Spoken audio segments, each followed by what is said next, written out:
జిల్లా సుభద్రమ్మ వలస సమీపంలో ఏనుగుల గుంపు బీభత్సం సృష్టించింది. చింతపండు లోడుతో వెళ్తున్న లారీని అడ్డగించి అద్దాలను ధ్వంసం చేశాయి గజరాజులు. ఏనుగుల మాంతం లారీపై దాడికి యత్నించడంతో డ్రైవర్, క్లీనర్ భయంతో పరుగులు పెట్టారు. తరచూ ఏనుగుల గుంపు రోడ్లపై తిష్టవేసి దాడులకు యత్నించడంతో అటువైపుగా ప్రయాణించడానికి భయపడుతున్నారు ప్రయాణికులు.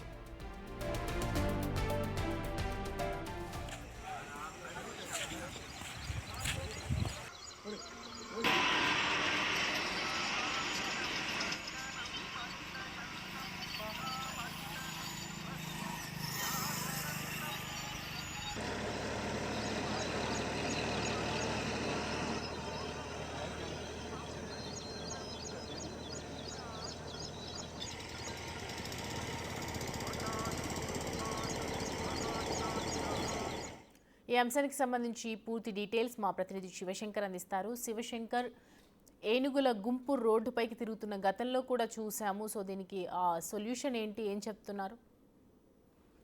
సౌమ్య, మన్యం జిల్లాలో అయితే ఫారెస్ట్ అధికారుల నిర్లక్ష్యం అయితే ఇంకా పూర్తిగా కొట్టొచ్చినట్లు కనిపిస్తోంది.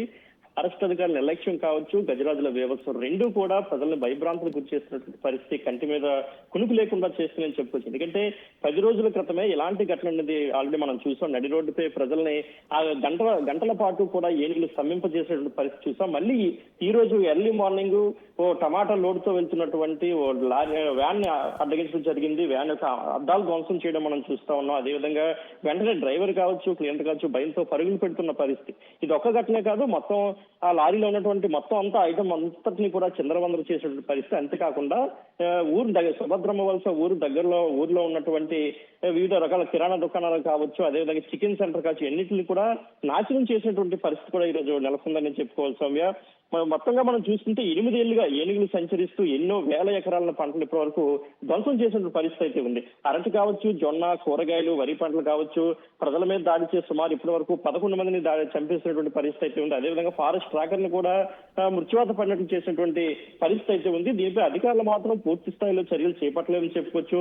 కేవలం ఎలిఫెంట్ ట్రాకర్స్ తో మమా అనిపిస్తున్నారని మనం చెప్పుకోవచ్చు. ఇంతవరకు కూడా ఇంత వరుసగా ఇంత పెద్ద ఘటనలు జరుగుతున్నప్పటికీ కూడా, ఎందుకంటే మనం వరుసగా చూస్తున్నాం, వరుస కథనాలు ఇస్తున్నాం, కానీ అధికారుల్లో పెద్దగా చలనం లేదని చెప్పుకోవచ్చు. కేవలం ఎలిఫెంట్ ట్రాకర్స్ తో మమా అనిపిస్తున్నారు, వాళ్ళని చెప్పి ఏనుగులు ఎక్కడ సంచరిసి చూడమని చెప్తున్నారు తప్ప దీనికి పూర్తి స్థాయిలో ఇటువంటి ప్రజలకి ఉపశమనం కలిగిన చర్యలు తీసుకోవట్లేదని చెప్పుకోవచ్చు. దీంతో ప్రజలందరూ కూడా ఒకటే కోరుకున్నారు, దయచేసి ఏనుగులు ఇక్కడి నుంచి అడవులకి తరలించండి, మా ప్రాణాలకు భరోసా కల్పించండి అని చెప్పి మొత్తం అక్కడ ఉన్న మన్యం జిల్లా ప్రజలందరూ కూడా కోరుకున్న పరిస్థితి నెలకొంది సౌమ్య.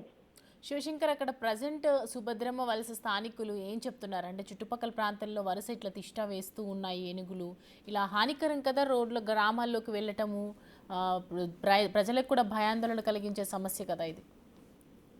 చాలా వరకు స్వామి, ఎందుకంటే ఎర్లీ మార్నింగ్ పల్లెటూరు వాతావరణం కాబట్టి పంట పొలాలకు వెళ్లి పనిచేసుకునే వాళ్ళు ఉంటారు. అదేవిధంగా రీసెంట్ గా మనకి మహాత్మా గాంధీ జాతీయ గ్రామీణ ఉపాధి పథకం పనులకు వెళ్లే వాళ్ళు ఉంటారు. అదేవిధంగా అటు అంటే కురుపాం నియోజకవర్గం నుంచి పార్వతీపురంకి కొంత ఉద్యోగాలు చేసుకునే వాళ్ళు ఉంటారు. స్టూడెంట్స్ కాలేజీకి వెళ్లే వాళ్ళు, స్టూడెంట్లు అందరూ కూడా చాలా భయాందోళన కలిగించే విషయం. ఇంటి నుంచి బయటికి రావాలంటే కూడా భయపడే విషయం. ఎందుకంటే అర్ధరాత్రి అపరాత్రి అని తేడా లేకుండా, ఉదయం సాయంత్రం అనే తేడా లేకుండా ఏనుగులు ఎప్పటికప్పుడు దాడి చేయడం, రోడ్లను స్తంభింపజేయడం, రోడ్లపైనే తిరుగాడుతూ ఉండడం కూడా ప్రజలకు చాలా భయాందోళన కలిగించే విషయం. ఎందుకంటే ఇప్పటికే సుమారు 11 మంది ప్రాణాలు కోల్పోయిన పరిస్థితి కూడా ఉంది. అనేక మంది గాయాల పాలయ్యారు, పంట పొలాలు నాశనం. కాబట్టి అనేక సంఘటనలు ఉన్నాయి. గతంలో కూడా బస్సుల్ని రోడ్ల మీద ఆపేసిన పరిస్థితి, పెద్ద వాహనాలను కూడా రోడ్లపై ఆపేసిన పరిస్థితి. ఎందుకంటే అటు గుమలక్ష్మీపురం, జిఎమ్మ వలస ఈ మండలాల్లో అయితే పెద్ద ఎత్తున ఈ పరిస్థితులు ఏర్పడుతున్నాయి. కానీ అధికారులు మాత్రం పెద్దగా చర్యలు తీసుకోవట్లేదని గ్రామస్తులు ఆవేదన వ్యక్తం చేస్తున్న పరిస్థితి. కొంతమంది అయితే పురుగుల మందు తాగి చనిపోతాం, ఎందుకంటే రైతులు పంట పొలాలు నష్టపోయిన పరిస్థితులు, వేలాది ఎకరాలు నష్టపోయినటువంటి పరిస్థితి ఉంది. అటు ప్రభుత్వాలు కూడా పూర్తి స్థాయిలో వాళ్ళకి ఏంటంటే నష్టపరిహారం అందించలేని పరిస్థితి. గత ప్రభుత్వ హయాంలో చాలా వరకు దారుణమైనటువంటి పరిస్థితులు కూడా చూశారు అక్కడ ప్రజలు. కాబట్టి ఇప్పుడు సుభద్రమ్మ వలస ప్రజలు కూడా ఒకటే కోరుకున్న నష్టపరిహారాలు కాదు, దయచేసి ఏనుగులు ఇంకా మరోసారి రాకుండా చూడండి మహాప్రభు అని కోరుకున్నటువంటి పరిస్థితి నెలకొంది Soumya. Right Shivashankar, thanks for the updates.